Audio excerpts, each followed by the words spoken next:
Niks is niets nie. Hoe gaan ons dit in Suid-Afrika oplos? Presies hoe dit hier opgelos is. Want God sê, daar's niks niets onder die son, wat was is, wat is, sal wees. En die Bybel sê, en Jesus moes deur Samaria gaan. Hier's 'n mooi ding. Jy sal jou wat verbeel, en jy sal jou verbaas, tot watter lengtes Jesus sal gaan, om jou verskille, om jou vooropgestelde idees, om jou verwagting, om jou grense, om jou hindernisse, om al jou mure wat jy omgebou het, dat niemand kan jou hart bereik, niemand kan die ware jy bereik nie. Wat ons voorhou is kanse, wat ons voorhou is maskers, wat ons voorhou is ons beste voetjie vorentoe, ons is op ons beste gedrag, maar eintlik niemand besef wat in ons hart is, en dit is 'n hinkering om vry te wees. 'n Hinkering om in vryheid in hierdie land te leef, sonder gevaar, sonder dreigement, en sonder om ingewag te word met slegte nuus. Dis hoekom meeste mense ons land verlaat. Want hulle verwag in die ander land, sal hulle ingewag word met dit wat hulle nie meer ons land verwag nie. En hoeveel van hulle is ook daar teleurgestel.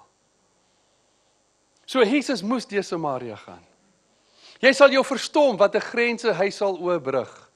Jy sal verstom wees oor wat 'n hindernisse hy sal gaan. En die dringendheid in die hart vir die Here, hoekom? Want die Bybel sê in Lukas 19 vers 10, die seun van die mens het gekom om te red en om te genees die wat verlore is. The Son of God has come to save those that are lost and that are unsaved and that are hurting. Weet jy wat ek daarvan hou? God sny altyd 'n reguit lyn.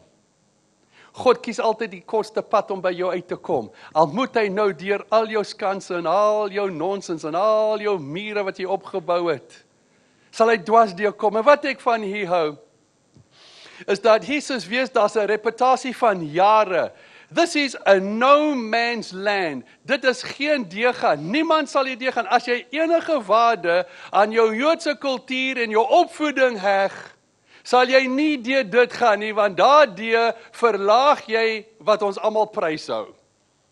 En weet jy wat? Jesus sal elke hindernis deurgaan, hy sal elke skans deurgaan. Hoekom? Want sy reputasie is nie op die spel nie. God voel vrede vir sy reputasie, hy het 'n goddelike karakter, en as hy deur jou skans en hy deur jou hindernisse gaan, raai wat? Dit beïnvloed hom nie, dit is op pad om jou te beïnvloed ten goeie.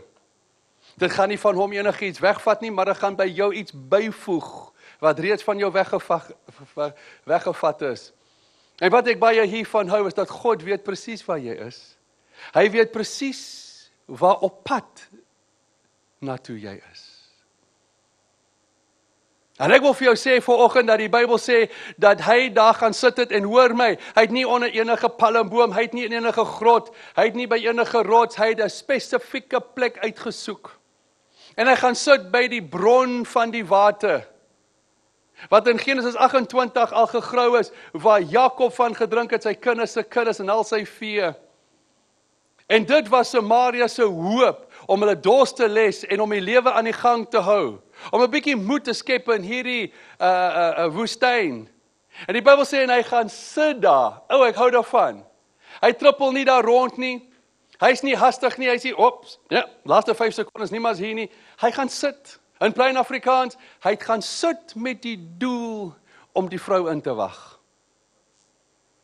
En baie keer in die Bybel is die vrou simboliek van die kerk. En Jesus sit by die lewe van die fontein van die ewige lewe, en hy sit en hy wag vir die kerk om by hom te kom. En jy sien hierdie vrou is op pad daarna toe, en ek wil jou 'n geweldige woord sê, eers in Engels. Jesus is already at the place to which you are heading.